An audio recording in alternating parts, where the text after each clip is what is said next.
Welcome back.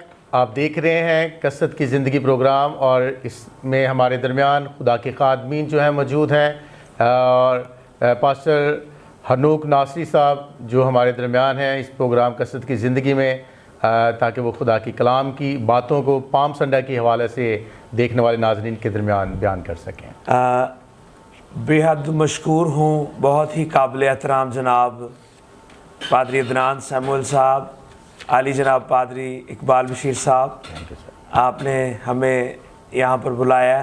खुदावंद आपको बरकत दे, और इस खूबसूरत इजहार ख़याल के लिए, जैसा कि पादरी हरून साहब, पादरी इमानुएल साहब, पादरी माजिद साहब, इनसे बहुत कुछ सीखा। अभी बहुत सारी नई बातों का पता चला है, और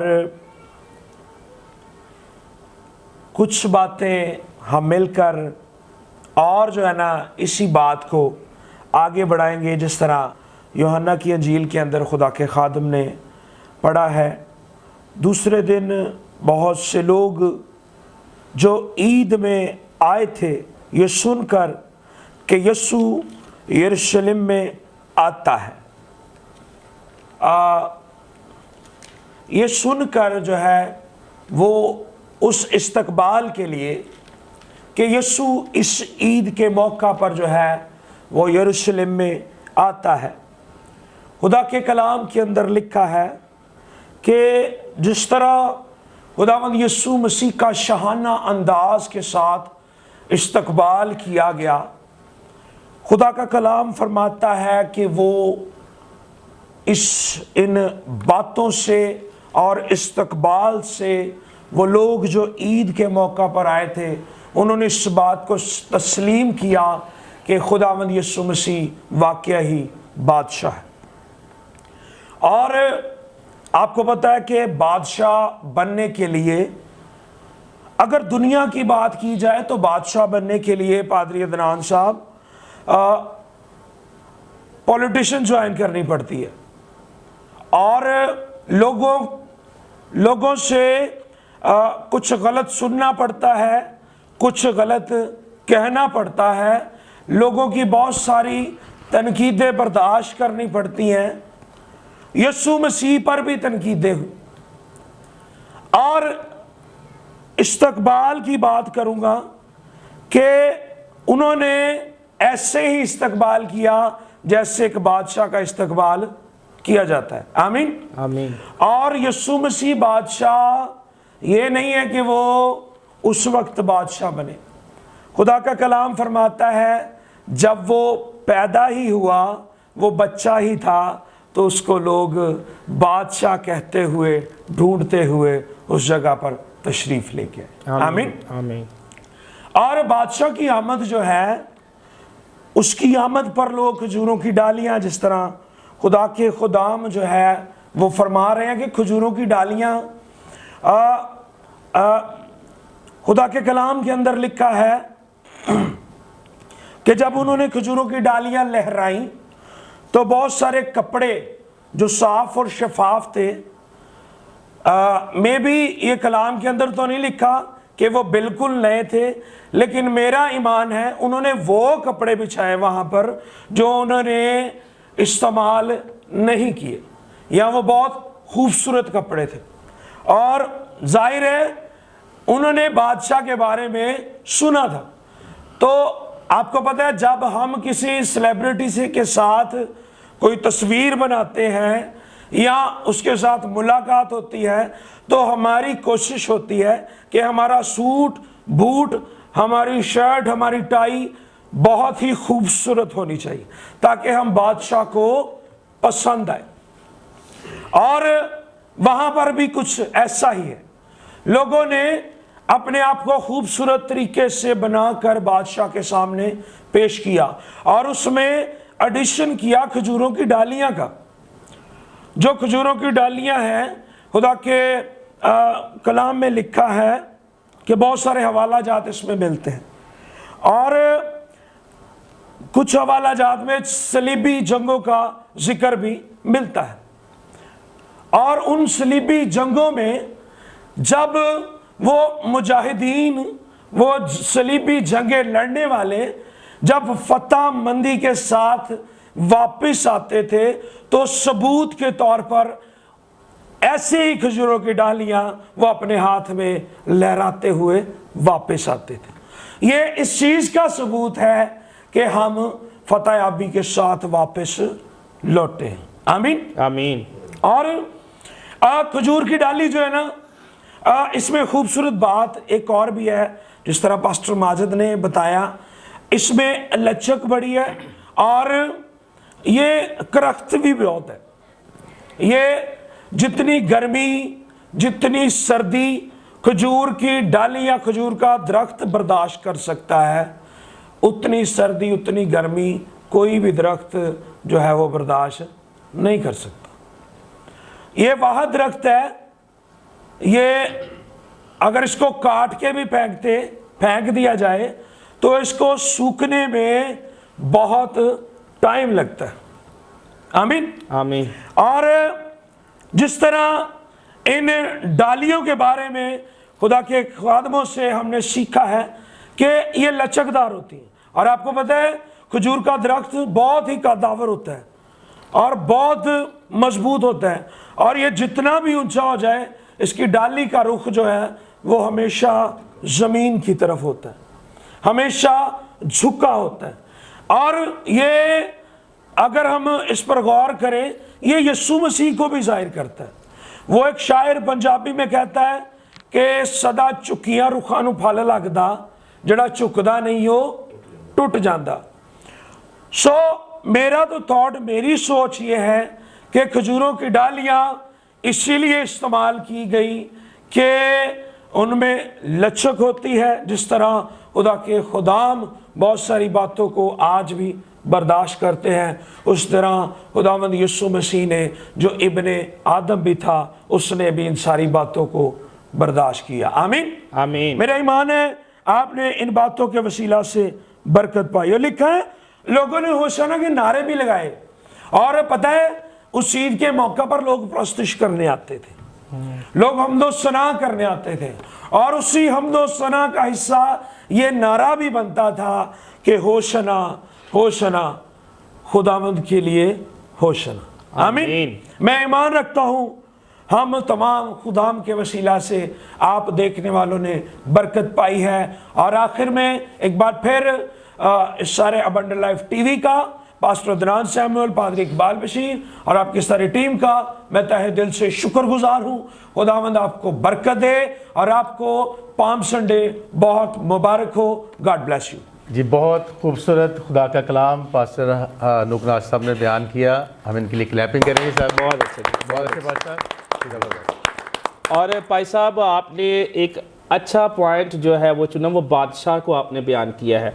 जैसे भाई साहब ने एक खूबसूरत पैगाम बयान किया, पास्टर हरून नासरी साहब ने, पास्टर मैनमन ने, पास्टर इसी तरह माजिद साहब ने, हर एक ने एक एक पॉइंट को जो है जो बयान किया है। किसी ने उस वक़्त की जो गैदरिंग थी, क्राउड था, उसको बयान किया।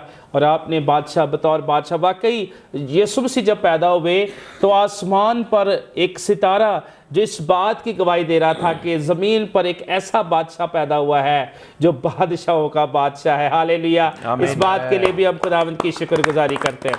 तो मैं ज़रूर चाहूँगा पादरी इकबाल साहब, आप भी देखने वाले व्यूवर्स के साथ इस ख़ास मौका पर क्या खुदा के कलाम में से बयान करना चाहेंगे?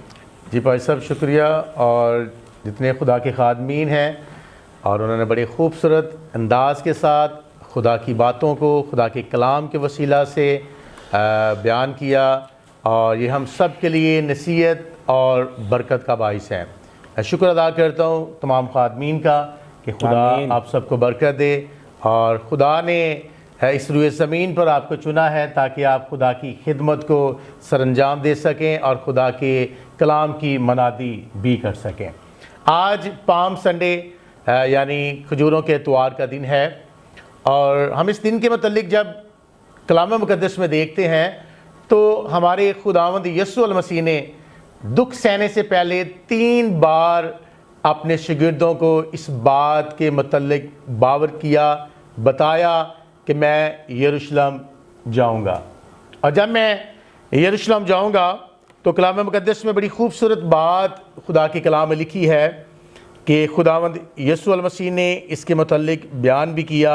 जब हम पढ़ते हैं खुदा के कलाम में मुक़द्दस मत्ती रसूल की अंजील और उसका 20 बाब और उसकी जब हम 17 आयत से लेकर उसकी 19 आयत तक पढ़ते हैं तो बड़ी खूबसूरत बात जो है खुदा के कलाम में लिखी है।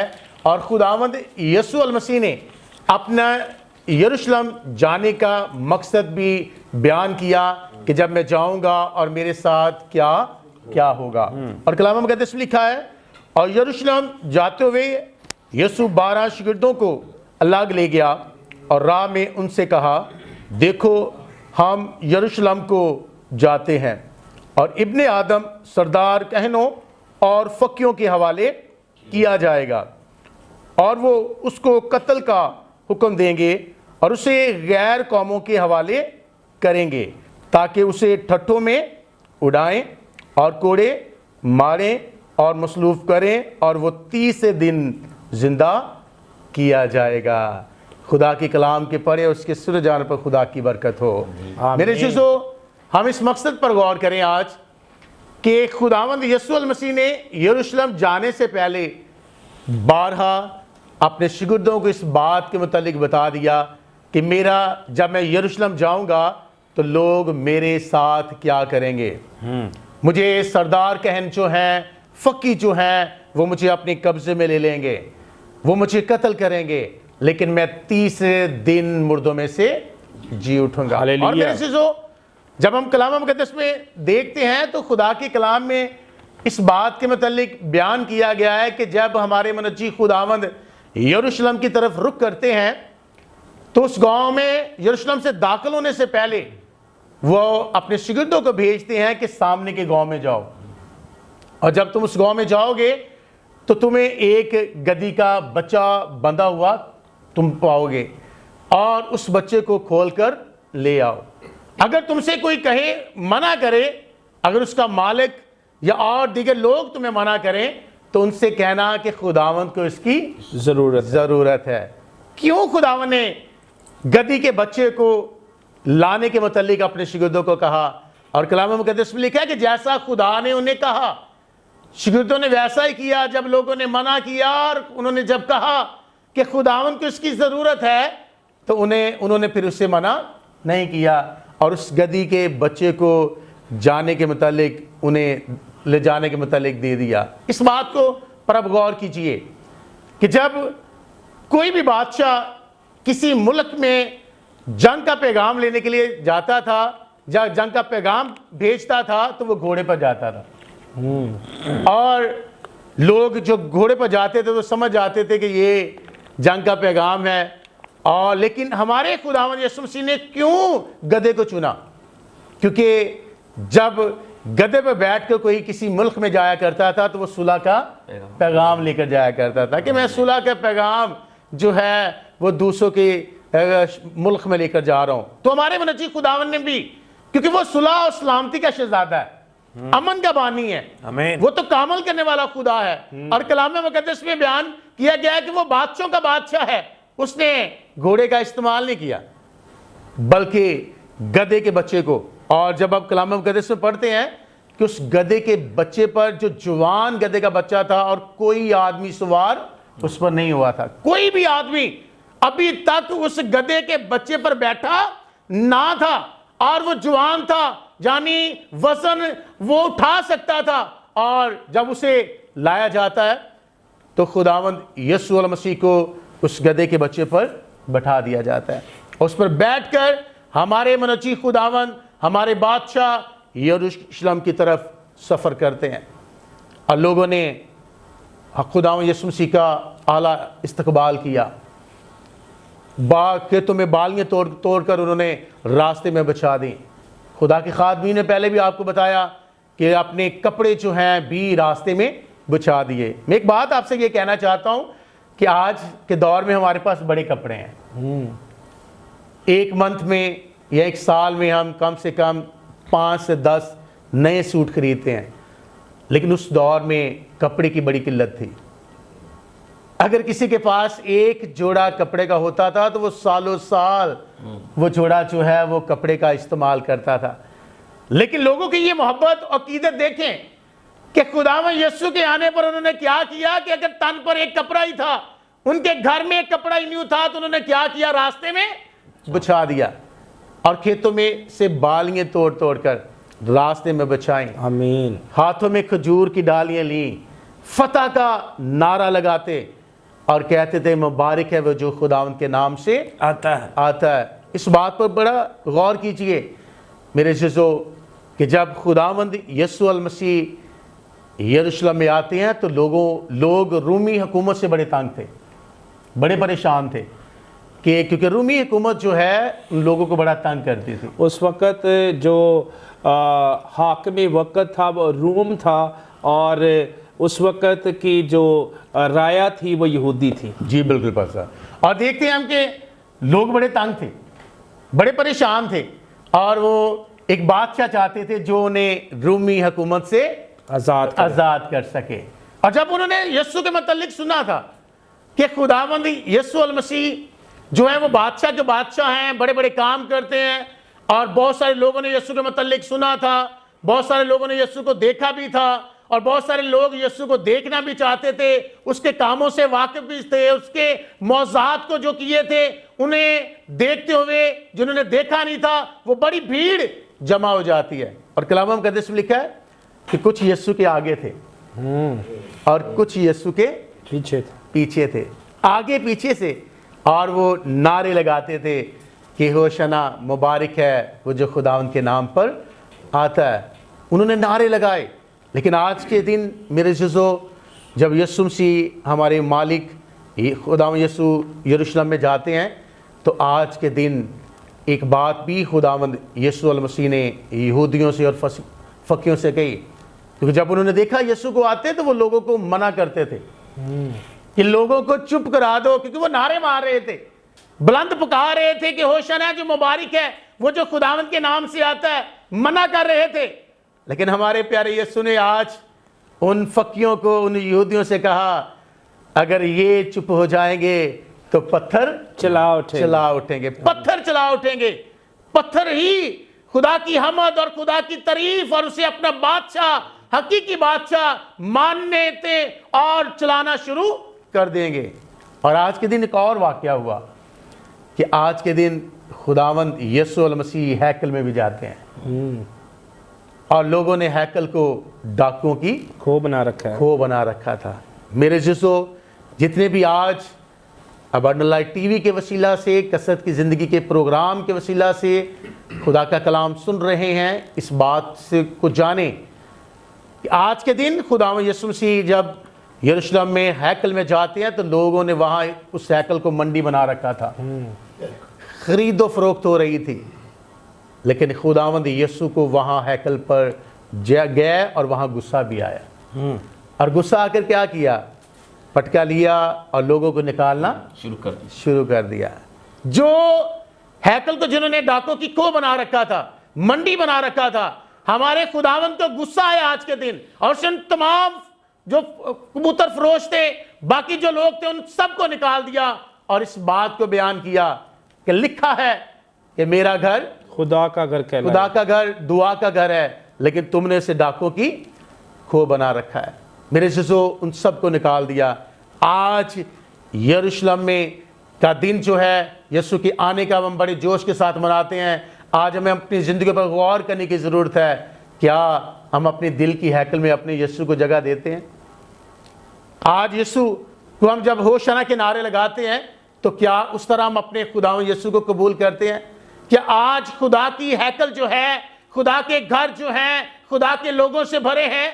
क्या आज खुदा के घरों में खुदा की इबादतें होती हैं, खुदा का नाम लिया जाता है? और अगर आज भी खुदा के घर डाकों की को बने हैं तो कभी वहां खुदा की बरकत नहीं है। खुदा आज उनसे भी कहता है कि मेरा घर दुआ का घर है, लेकिन तुमने इसे डाकों की खो बना रखा है। मेरे अज़ीज़ों अपनी जिंदगी में गौर कीजिए, साल ब साल हम खजूरी त्योहार मनाते हैं, लेकिन हमारी जिंदगी में तब्दीली नहीं आती। हम अपने आप को तब्दील नहीं करते। और एक और बात सुने, जो आज ही यीशु के यरूशलेम पे आने पर होशना के नारे लगा रहे थे ना, वो चंद दिनों के बाद बदल जाते हैं। उनकी सोच बदल जाती है, उनका वो जो जोश था, वो कुव्वत थी, वो खत्म हो जाती है। और वही लोग जो है चंद दिनों के बाद खुदावंद यीशु मसीह के लिए नारा लगाते हैं कि इसे सलीब दो, सलीब दो। मेरे अज़ीज़ों, आज अपनी जिंदगी में गौर करें, फर्जी तौर पर यीशु को याद ना करें। बहुत सारे लोग सिर्फ जब सीजन आता ना भाई साहब, उस वक्त खुदा को याद करते हैं। खजूरी त्योहार का सीजन आ गया, खजूरों की डालियां ली और सीजन के तौर पर मना ली। हकीकी तौर पर उस वक्त को उस त्यौहार को सेलिब्रेट नहीं करते, अपने दिल में अपने यीशु को जगह नहीं देते। खजूर की डाली पकड़ लेना सब कुछ नहीं है, बल्कि यीशु को अपने दिल में देना, रखना सब कुछ है। उसका इकरार करना सब कुछ है। और जब इकरार करें, उस इकरार पर कायम रहे। उन यहूदियों की तरह नहीं, उन लोगों की तरह के जो उस वक्त के मतली लोग थे, जो चंद वक्त के लिए सिर्फ अपने फायदे के लिए यीशु को बादशाह मानना चाहते थे। और जब उन्हें पता चला इसने ऐसा नहीं करना, इसने हमें रोमी हुकूमत से रहाई नहीं देनी, तो उन्होंने क्या करना शुरू किया? उसके खिलाफ बगावत करना शुरू कर दी। और उसी यीशु को फिर सलीब देने के मतलब मंसूबे बनाना शुरू कर दिए। अपने यीशु को, अपने मसीहा को अपने दिल में जगह दीजिए। और जब मसीह को अपने दिल में जगह देंगे तो फिर हकीकी पाम संडे खजूरी त्योहार की बरकत आपको मिलेगी।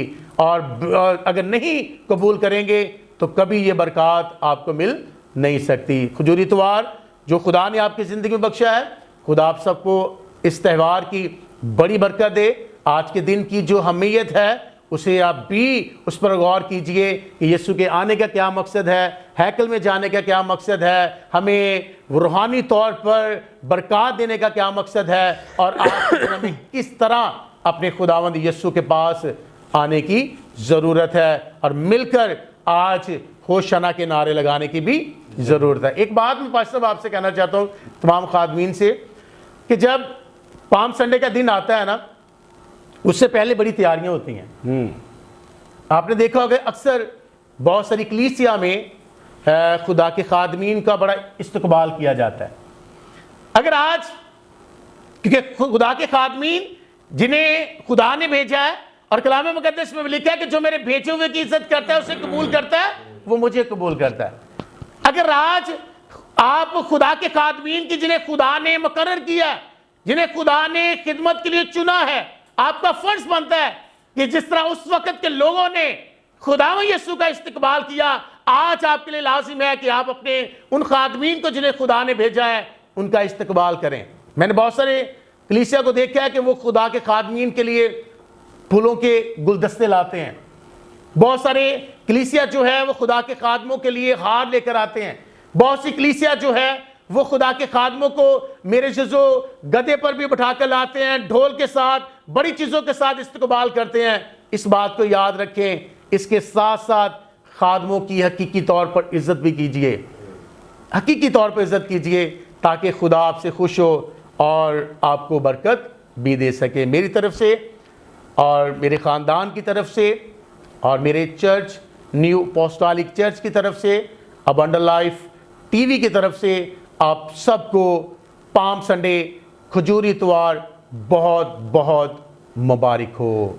आमीन। जी भाई साहब, आपने बहुत ही खूबसूरती के साथ बयान किया, और आपने जिस पॉइंट को आज बयान किया है कि यरूशलेम जाते हुए यीशु मसीह ने अपने 12 शागिर्दों को क्या किया? अलग किया, क्योंकि कलाम मुकद्दस में लिखा है यीशु मसीह ने कहा तुमको बादशाही के भेद दिए गए हैं। वो इस बात को समझ सकते थे, जान सकते थे। तो आपने बहुत ही खूबसूरती से बयान किया। खुदावंद आपको बरकत दे। गॉड ब्लेस यू भाई साहब। और मेरे अजीज़ों, मैं खुदावंद का शुक्रिया अदा करता हूँ पास्टर इकबाल के लिए, पास्टर इमैनुअल, पास्टर हरू नासरी के लिए, पास्टर हनूक नासरी, पास्टर माजिद रियाज साहब के लिए, कि जिन्होंने पाम संडे के इस खास मौका पर मुख्तलिफ निकात को जो है, मुख्तलिफ पॉइंट्स को जो है उसके बारे में बयान किया ताकि हम इसकी पहचान को जो है और अच्छे तरीके से जान सकें कि असल में पाम संडे है क्या। और मेरे अज़ीज़ों, पाम संडे जो है मैं मज़ीद इस बात को बढ़ाना चाहता हूँ कि पाम संडे जो है वो प्रोफेटिक डे है। ये एक नबूवती दिन है जो कि ना सिर्फ माजी में 2000 साल पहले हमने सेलिब्रेट किया, बल्कि हाल में हम इसको सेलिब्रेट कर रहे हैं और आने वाले मुस्तकबिल में भी आसमान पर इसको हम सेलिब्रेट करेंगे। और इसको कैसे हम जान सकते हैं मेरे अज़ीज़ों, बाइबल मुकद्दस में अगर हम देखें तो हम ईद वलादतुल मसीह को यानी क्रिसमस के डे को बड़े खूबसूरती के साथ सेलिब्रेट करते हैं, लेकिन बाज़ औक़ात हम पाम संडे को भूल जाते हैं। यीशु मसीह पैदा हुए, अब यीशु मसीह पैदा नहीं होंगे। हम जो गुड फ्राइडे को बड़ा अच्छे तरीके से सेलिब्रेट करते हैं, लेकिन मेरे अज़ीज़ों, यीशु मसीह ने सलीब पर जान दी, अब खुदावंद यीशु मसीह सलीब पर जान नहीं देंगे। मेरे अज़ीज़ों, इसी तरह हम देखते हैं कि हम ईद क़यामत अल मसीह को बड़े जोश व खरोश के साथ सेलिब्रेट करते हैं और हम खुदावंद की शुक्रगुजारी करते हैं कि हम खुदावंद यीशु मसीह के जी उठने को इसलिए सेलिब्रेट करते हैं कि दुनिया की कब्रें भरी पड़ी हैं, लेकिन मेरे और आपके यीशु की कब्र आज भी खाली है और हम खुदावंद का शुक्रिया अदा करते हैं। उनकी कब्र के बाहर लिखा है, तुम जिंदों को मुर्दों में क्यों ढूंढती हो। लेकिन मेरे अज़ीज़ों, अब इस बात को जान लीजिए, अब दोबारा खुदावंद यीशु मसीह जिंदा नहीं होंगे। लिखा है कि मैं मर गया था, अब जिंदा हूं और अब्दुल आबाद जिंदा रहूंगा। हम खुदावंद की शुक्रगुजारी करते हैं। लेकिन ये पाम संडे जो है, खजूरों का त्योहार जो है, ये एक बार फिर सेलिब्रेट किया जाएगा, फिर हम इसे मनाएंगे। और मेरे अज़ीज़ों, आए मेरे साथ इस हवाले को हम पढ़ते हैं। इससे पहले कि हम उस हवाले की तरफ आए, इस बात को आप लिख लीजिए अपनी नोटबुक पर कि बाइबल मुकद्दस में पाम संडे के लिए 30 हवाला जात हैं, जिनमें से हम 8 से 9 हवाला जात को ज़रूर हमें डिस्कस करना चाहिए। जिसमें जो है सबसे पहले अहबार, उसका 23वां बाप, उसकी 39वीं और 40वीं आयत, पहला सलातीन छठा बाप 29वीं आयत से 32वीं आयत तक।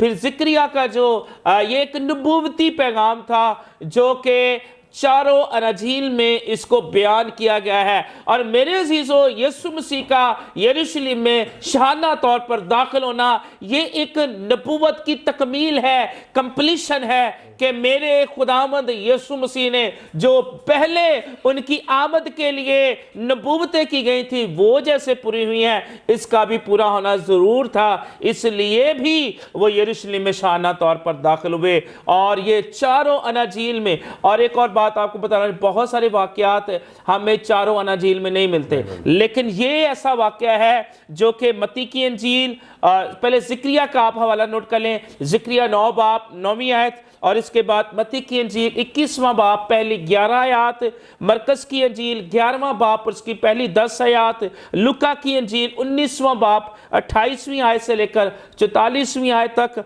और इसी तरह से यूहन्ना की इंजील 12वां बाप और उसकी 12वीं आयत से लेकर 15वीं आयत तक है। और ये वो हवाला जात है जिसमें खुदावंद यीशु मसीह की शाहाना आमद के बारे में जिक्र मिलता है, जिसके बारे में ऑलरेडी आप खुदा के कलाम में से सुन चुके हैं, जान चुके हैं कि वहां पर खुदावंद यीशु मसीह को शाहाना तौर पर जो है वो वेलकम किया गया।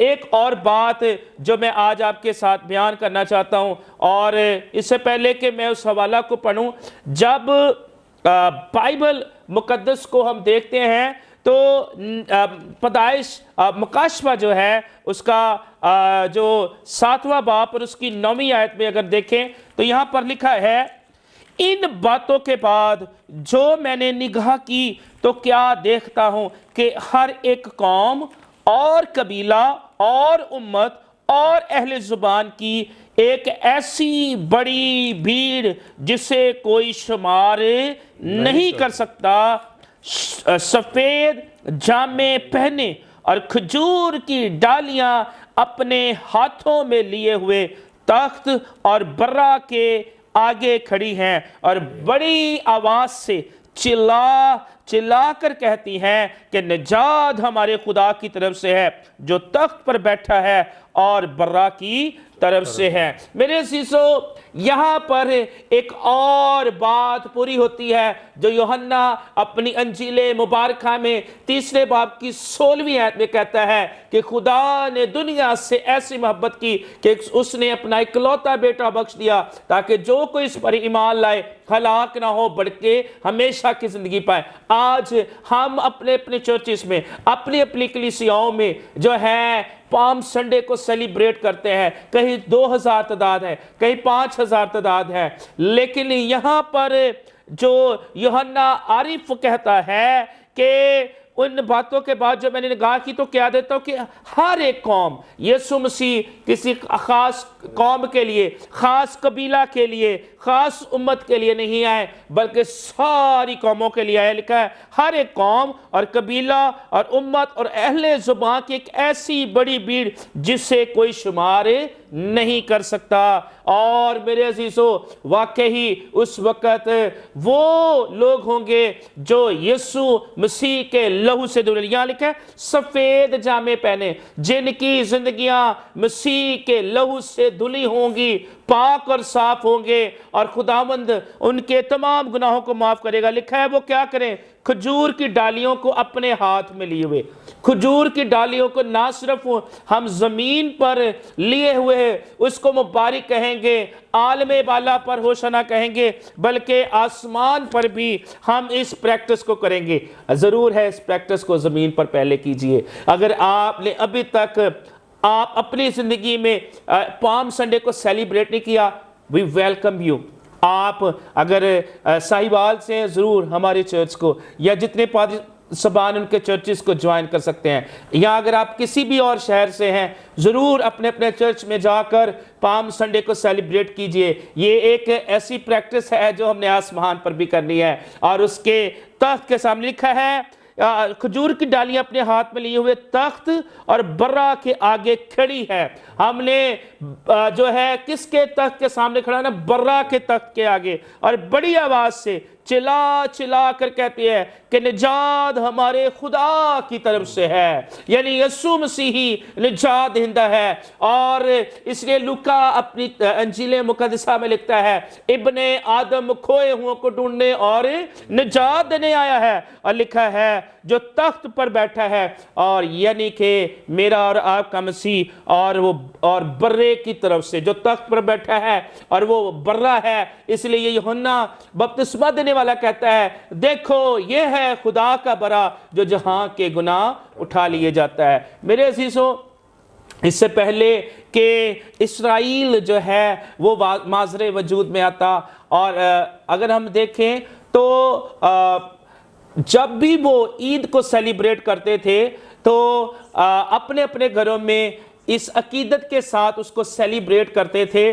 कि वो आखिर में एक सेंटेंस कहते थे नेक्स्ट टाइम इन जेरूशलेम, अगली दफा इस ईद को, इस मौका को हम यरूशलेम में सेलिब्रेट करेंगे। और आपको बताना चाहता हूं 1947 में पाकिस्तान माजरे वजूद में आया, और 1948 में जब इसराइल दुनिया के नक्शा पर आया तो वो कही हुई बात जो वो दुनिया के मुख्तलिफ कोनों में बैठ कर करते थे कि नेक्स्ट टाइम इन जेरूशलेम, खुदावंद के हुजूर में यहाँ पर हम देखते हैं कि उन्होंने इस ईद को क्या किया? सेलिब्रेट किया। लेकिन हम मसीह होते हैं, हम क्या कहते हैं? हम कहते हैं next time in new Jerusalem. जैसे यहां पर लिखा है कि उस वक्त आसमान पर नए यरूशलेम में हम खजूरों के इस अतवार को सेलिब्रेट करेंगे। मेरे अजीजों, आए अपने आप को इस रूहानी प्रैक्टिस के लिए तैयार करें, अपने आप को तैयार करें कि हम उस बादशाह के बादशाह को, खुदावंदों के खुदा को अपनी ज़िंदगी में मौका दें। मैं खुदावंद का शुक्रिया अदा करता हूँ इस खूबसूरत टूल के लिए कि इस खूबसूरत टेलीविज़न के वसीला से, अबंडेंट लाइफ टेलीविज़न के वसीला से आप अपने घरों में इस प्रोग्राम को देख रहे हैं। मेरा ईमान है आपने आज बहुत कुछ सीखा होगा। आज हमने उस भीड़ के बारे में जाना है कि वो भीड़ पहले कहती है होशना होशना, मुबारक है वो जो खुदावंद के नाम से आता है, फिर ही चंद दिनों के बाद वो कहती है इसे सलीब दो। मेरे अजीज़ों, हमने ऐसा रवैया नहीं रखना, हमने अपने रवैये को एक जैसा रखना है। जैसे बाइबल मुकद्दस में लिखा, अक्ल नहीं हो जाने से अपनी सूरत बदलते जाओ। और पालूस रसूल भी कहता है वैसा मजाज रखो जैसे मसीह यीशु का। हमें दर्जा बदर्जा मसीह की सूरत में ढलने की ज़रूरत है और इस तरह हम बाइबल मुकद्दस को जान सकते हैं। मैं एक बार फिर से अपने प्यारे भाइयों का, पास्टर इकबाल बशीर साहब, थैंक यू वेरी मच। और आपने बहुत खूबसूरती से इस कलाम की हिस्से को बयान किया। पास्टर इमैनुअल साहब, पास्टर अरुण नासरी साहब, पास्टर हनूक नासरी साहब और इसी तरह से पास्टर माजिद साहब, थैंक यू वेरी मच। हमारी दुआ है आज इस प्रोग्राम के वसीला से खुदा ने जो भी आपके दिल में ये सवालात थे, मेरा ईमान है बहुत सारे सवालात का आपको जवाब मिला होगा। देखते रहिए अबंडेंट लाइफ टीवी, देखते रहिए कसरत की ज़िंदगी programme. God bless you all. Pakistan जिंदाबाद।